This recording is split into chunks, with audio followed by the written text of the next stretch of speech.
There is a moment in the Bhagavata Purana that stops everything. The gods and the demons, ancient enemies, bitter rivals across 1,000 wars and 10,000 years, are standing side by side at the shore of the cosmic ocean, pulling together on a rope made from the king of serpents, churning the primordial sea in the greatest collaborative act in the history of creation. They are working toward immortality. They want Amrita, the nectar of eternal life, and they have agreed, however uneasily, to share the effort required to extract it. The plan is perfect. The stakes are absolute.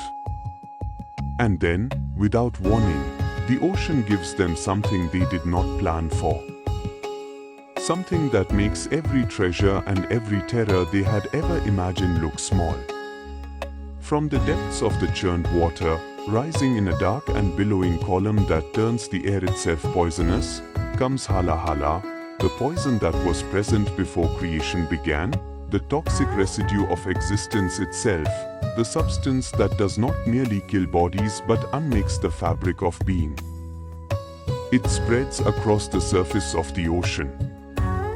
The gods stumble backward. The demons flee. The universe holds its breath. And then, from Mount Kailash, a figure walks forward. One figure. Alone. He cups the poison in his hands, he raises it to his lips, and he drinks it. This is the story of why Shiva did what no one else in all of creation was willing or able to do.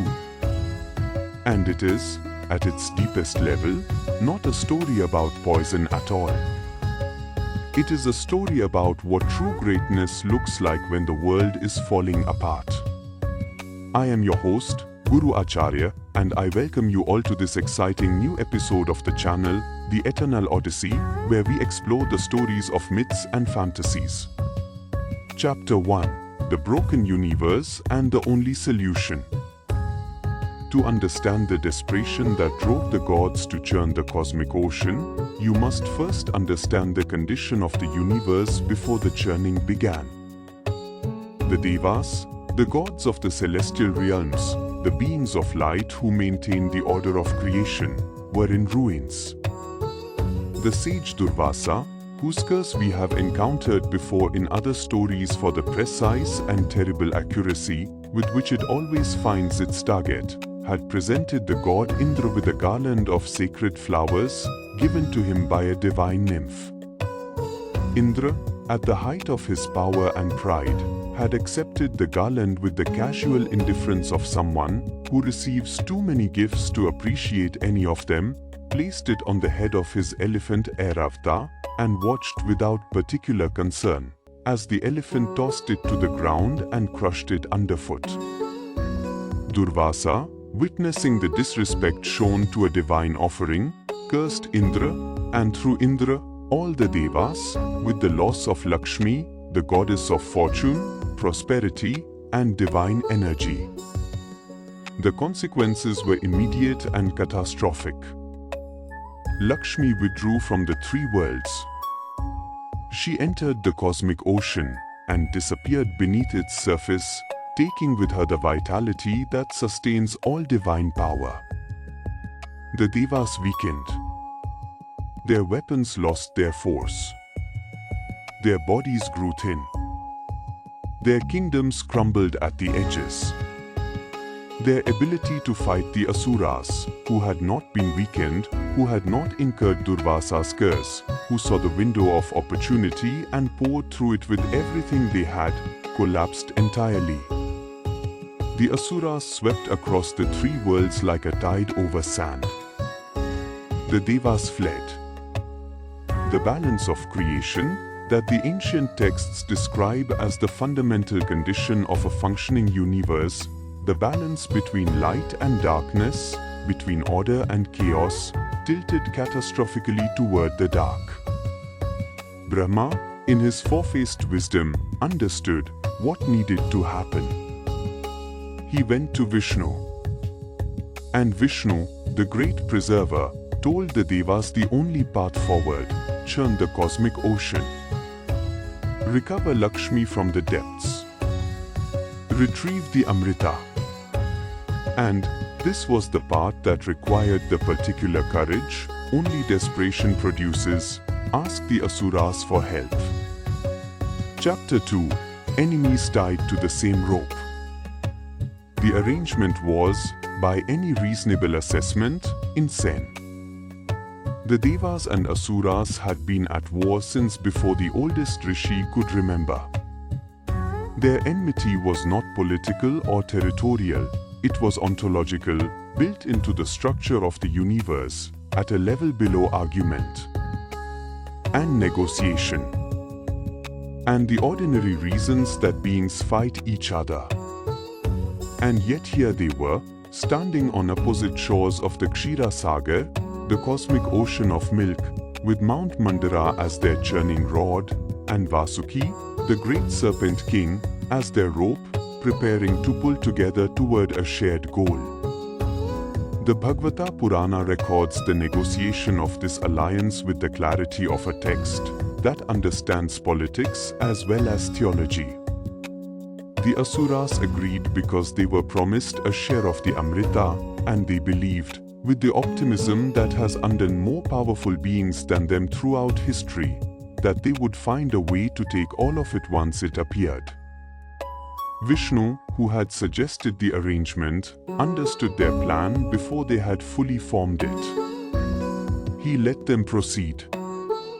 The mountain was set in the center of the ocean. Vasuki was wound around it, the gods taking the tail end of the serpent, the demons taking the head. And they began to pull. The churning was not easy. Mount Mandara, for all its divine mass, had no base to rest on. It sunk into the ocean floor and had to be held up by Vishnu himself, who took the form of the great tortoise Kurma and placed the mountain on his back, becoming the foundation of the entire enterprise. They pulled for centuries. The ocean roared and foamed and resisted and yielded and resisted again. Treasures began to emerge.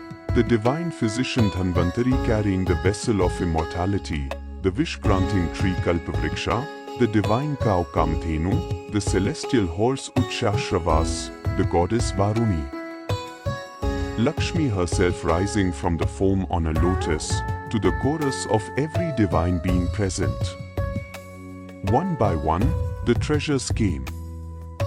And then, between one pull and the next, something else rose from the depths.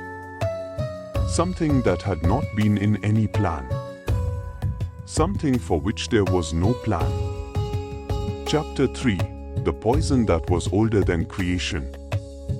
Halahala did not emerge with the grace of the other treasures.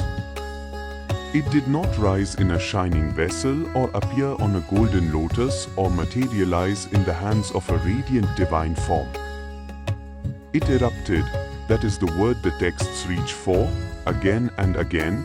It erupted from the depths of the churned ocean the way certain truths erupt into consciousness, without warning, without ceremony, and with an immediacy that leaves no room for preparation or denial.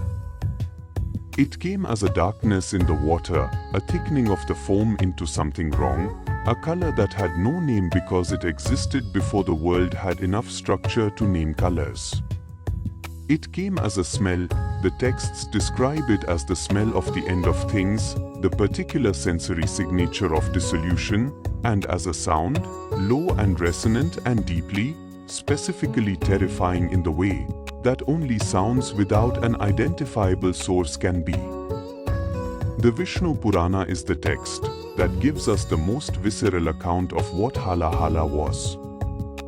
It describes the poison as the concentrated essence of all the toxic potential that had been compressed into the primal ocean since before the churning of creation, the lethal residue of every possibility that existence had rejected in the process of becoming itself, pooled at the bottom of the cosmic sea for eons, beyond counting, waiting for exactly this moment when something would disturb the depths enough to release it. It was not merely toxic in the sense that a venom is toxic. It was anti-life, a substance whose fundamental nature was the negation of existence itself. Where it touched the water died. Where its fumes rose into the sky, the clouds darkened and the birds fell. The devas who had been pulling on Vasuki's tail staggered back, covering their faces, their divine constitutions overwhelmed by a substance that did not merely threaten their bodies, but threatened the principle of divine being itself. The asuras at the head of the serpent were no less affected. Their pride and their plans and their carefully calculated intentions regarding the Amrita were irrelevant. Halahala did not discriminate between good and evil, between divine and demonic. It spread across the surface of the ocean, like an announcement, everything ends. The churning stopped.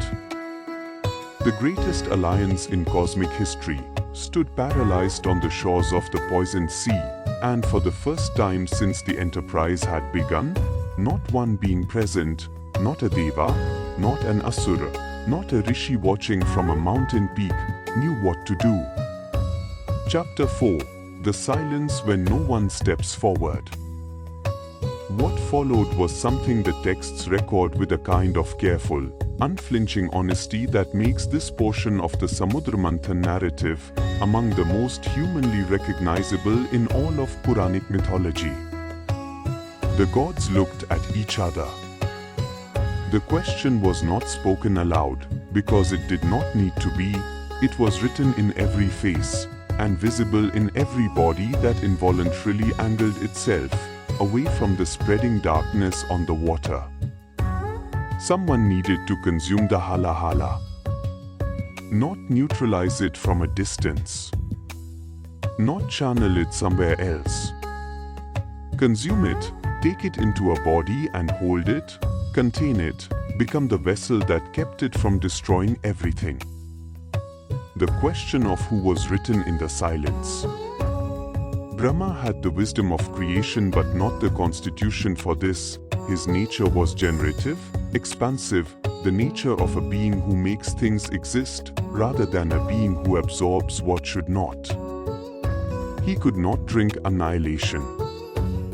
Vishnu had the power of preservation, but preservation operates through balance, through the maintenance of systems. There was no system here to preserve, no balance to maintain. There was only the poison. Indra, who had started all of this with his careless disrespect of a flower garland, was present, and his silence on this occasion was the loudest thing about him. The asuras, who had agreed to the churning for purely self-interested reasons, had already retreated to a safe distance, their plans for monopolizing the Amrita temporarily suspended, in the face of a problem that made the Amrita feel very far away. The great rishis who had gathered to witness the event had their heads bent in urgent consultation, the particular posture of brilliant minds confronting a problem that lies outside the boundaries of their competence. There was no solution in any of the palaces of heaven. There was no weapon, no mantra, no ritual, no alliance that could address what the ocean had produced. The halahala spread.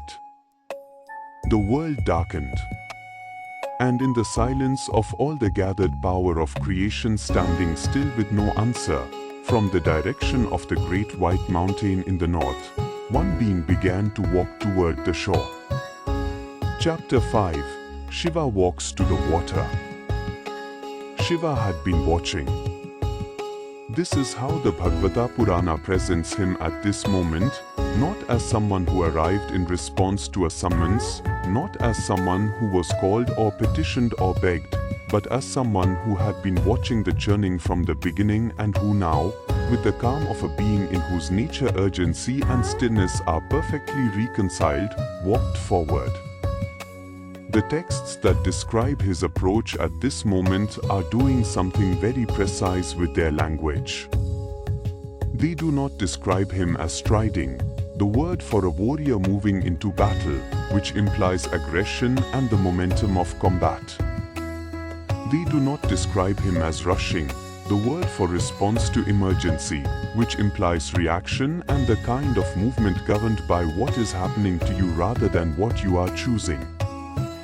They describe him as walking deliberately, at his own pace, with Parvati at his side, because Parvati was always at his side, and because her presence in this moment is not incidental, it is essential to everything that follows. The gods who had been standing paralyzed on the shore of the poisoned ocean looked up and saw him coming and felt something ease in their chests. Not because Shiva's arrival meant the problem was solved, but because there is a specific quality of relief that comes when the being who is precisely right for an impossible situation steps forward, the relief of recognition, of witnessing the alignment of crisis and capacity. Shiva reached the shore. He looked at the Halahala, at the darkness spreading across the water, at the fumes rising into the darkened sky, at the retreating backs of every other being present who had looked at this problem and found it beyond them. He looked at it with the eyes of the being who sits on cremation grounds, who wears serpents as ornaments, who dances in the space between destruction and creation with perfect equanimity.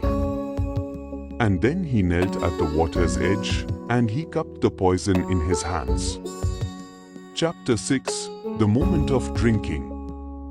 Parvati understood before anyone else what Shiva was about to do.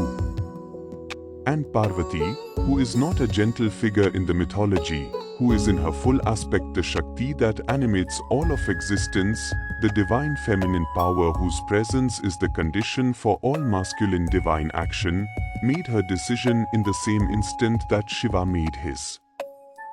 As he raised the cupped poison toward his lips, she reached forward and placed her hand around his throat. Not to stop him. He could not be stopped, and she knew it. She placed her hand there to contain what she could not prevent. Her intention was this: let him drink, but do not let it reach his stomach, where it would be absorbed into his system and distributed through his divine body. Hold it at the throat. Keep it in the one place where it could be trapped, where his extraordinary constitution could hold it without letting it spread, where the poison would be contained by the grace of his nature, rather than destroyed by any power he possessed over it. The Shiva Purana describes this moment with an intimacy that goes beyond theology, into something more personal, more human, more achingly recognizable, the image of someone who loves another being, with their entire existence stepping forward in the instant of sacrifice, not to prevent the sacrifice, but to limit its cost. She could not take the poison herself. She could not distribute it harmlessly across creation. She could not undo the churning or return the Halahala to the depths from which it had come. What she could do was be there, present, active, loving, and precise, at the moment when the person she loved chose to swallow annihilation. Shiva drank the Halahala.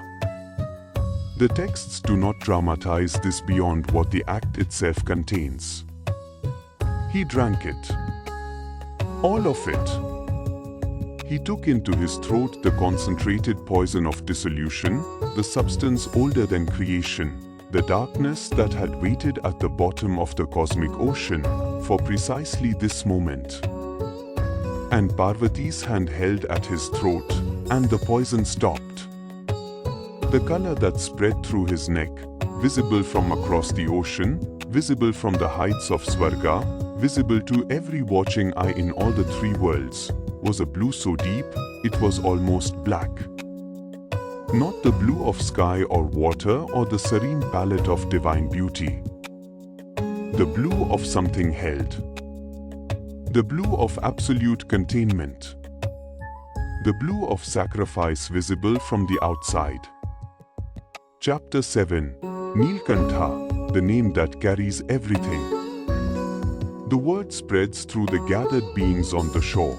Before Shiva has straightened up from the water's edge, Neelkantha. Blue throat. The compound Sanskrit word that contains within it the entirety of what just happened, the color and the location, the visible mark of an invisible act, the name that is less a title than a permanent record. The gods who had stood paralyzed in the face of the Halahala came forward now, Brahma and Vishnu and Indra and the assembled Devas, and they offered prayers to Shiva with the particular quality of reverence that is different from ordinary worship, the reverence of beings who have just witnessed something that recalibrated their understanding of what greatness means. The Asuras who had retreated were, in their own way, no less affected. The mythology records their silence on this occasion as one of the few moments in the Puranic tradition where the demons have nothing to say because there is no countermove available, no scheme to be formulated, no advantage to be extracted from what they have just seen. The churning resumed. The Amrita eventually emerged, Dhanvantari rising from the ocean with the golden vessel, precipitating the next phase of conflict and divine maneuvering that would occupy the rest of the Samudra Manthan narrative. But the Amrita, when it came, felt like a smaller thing than what had already happened. The nectar of immortality was a treasure. What Shiva had done was something beyond treasure. Lakshmi was recovered from the depths, and she brought prosperity and divine energy back to the three worlds, and this was necessary and important, and the reason the whole enterprise had been undertaken. But Shiva had already shown them something that no treasure could provide, and no nectar could grant, the willingness to be the one who steps forward when no one else will, to take into yourself the cost that the world cannot otherwise bear, to hold in your own body the darkness that would destroy everything if it were left to spread unchecked. The blue throat remained. It remains in every image of Shiva ever made, the distinguishing mark of the one who drank the poison, the permanent, visible, beautiful reminder of what happened the day the cosmic ocean gave up its worst secret, and one being walked to the shore and said, "I will take this." Chapter 8. What the poison actually was. The Halahala is not simply a narrative device, a problem inserted into the Samudra Manthan story to give Shiva a heroic moment. It is a theological statement, and the mythology around it is careful to communicate exactly what kind of statement it is. The poison that emerged from the churning of the cosmic ocean was, in the Puranic understanding of the cosmos, the inevitable byproduct of creation itself. When the universe came into being, it did not come into being cleanly. The process of existence, of the unmanifest becoming manifest, of the infinite taking finite form, of pure potential becoming the specific, particular, mortal world we inhabit, generates a residue. The things that could not be, the possibilities that existence rejected in the process of becoming itself, the toxic surplus of all the negation required to produce a world, all of this accumulated at the bottom of the cosmic ocean as Halahala. It was not evil in the way that a demon or a tyrant is evil. It was not the product of anyone's malice or ambition. It was simply the unavoidable cost of creation's existence, the darkness that had to be somewhere in order for the light to be anywhere. This is why no one else could drink it. Brahma could not drink the byproduct of his own act of creation. The poison was, in a theological sense, his responsibility, and the impossibility of his consuming it is the impossibility of any creative force absorbing the full cost of what it has created. Vishnu could not drink the cost of preservation. His function requires him to maintain the systems of existence, not to absorb the price of their existence. The cost had to go somewhere outside the machinery of creation and maintenance.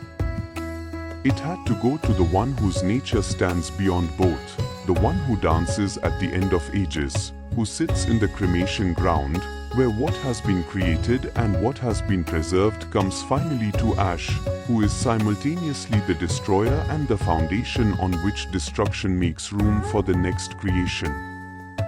Shiva drank the Halahala because he was the only being in the universe whose nature could contain it, not because he was immune to it, but because his relationship with dissolution is not one of fear or resistance, but of absolute, unhesitating acceptance. He is not destroyed by what ends things because he is, in the deepest sense, also what endings serve. The poison found in him, the one throat in creation wide enough to hold it. Chapter 9, The Blue Throat and What It Tells Us. Shiva's blue throat is visible in every temple, every painting, every sculpture made of him across 4,000 years of unbroken tradition. It is the detail that never changes, the mark that every artistic rendering preserves even when it simplifies or stylizes or transforms every other aspect of his image. The matted hair, the crescent moon, the third eye, these are all celebrated and varied across the tradition. But the blue throat is always there. Always exactly that blue. Always in exactly that place. And it is worth asking, as the tradition has always asked, why this particular attribute was made permanent, why this particular cost was allowed to remain visible when Shiva's divine nature could surely have healed any wound and erased any mark. The answer the mythology offers is that the blue throat is not a wound. It is not a scar. It is not the remnant of damage. It is a choice, a decision to remain marked by the thing that was sacrificed, to carry the evidence of the act visibly, to refuse the option of pretending that the cost was not paid. There is a teaching in this that is as applicable to human life as it is to cosmic theology, and it is perhaps the most quietly radical teaching in all of the Puranic tradition. The greatest acts of sacrifice are not performed for the sake of being erased. They are performed and then carried, held in the body, worn in the world, allowed to be seen by anyone who looks. Shiva does not hide his blue throat. He does not dress in a way that covers it. He sits on his mountain with his throat visible to the entire universe, the blue mark of the Halahala sitting exactly where Parvati's hand held it, and he is Neelkantha, permanently, proudly, completely. The name is not a reference to a past event. It is a present tense.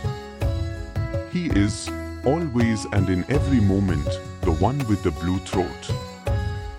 The one who drank what no one else would drink. The one who was willing to hold in his own body the cost that creation could not otherwise survive. And in that willingness, in that blue, visible, unhidden mark, leaves the most complete image of divinity that the ancient world ever produced. Not power, not wisdom, not immortality, but sacrifice freely chosen, suffering freely held, and the willingness to remain marked by love. Every god in the universe stood at the edge of that ocean and looked at the Halahala and chose not to act.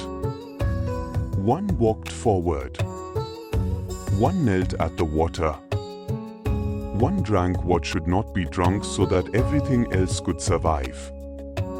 And he carries that blue mark still, not as a wound, but as a statement. That is who Shiva is. That is what this story has always been trying to show us. If this story reached something in you, if the image of Neelkantha standing at that shore with his blue throat and his absolute, unshakable willingness to step forward when no one else will, means something to you, then do not let this moment pass without acting on it.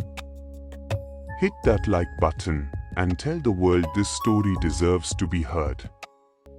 Share this with someone who carries Shiva in their heart, or with someone who has never heard his name and is about to have their understanding of divinity permanently changed. And subscribe, because this channel exists for exactly this, to take the stories that the ancient world left us, stories written in the language of gods and poison and cosmic oceans and blue throats, and tell them with the care and the depth and the love they have always deserved. The ocean is still being churned. The stories are still rising from the depths. And we will be here, every week, to meet them at the shore. See you until next time. Thank you.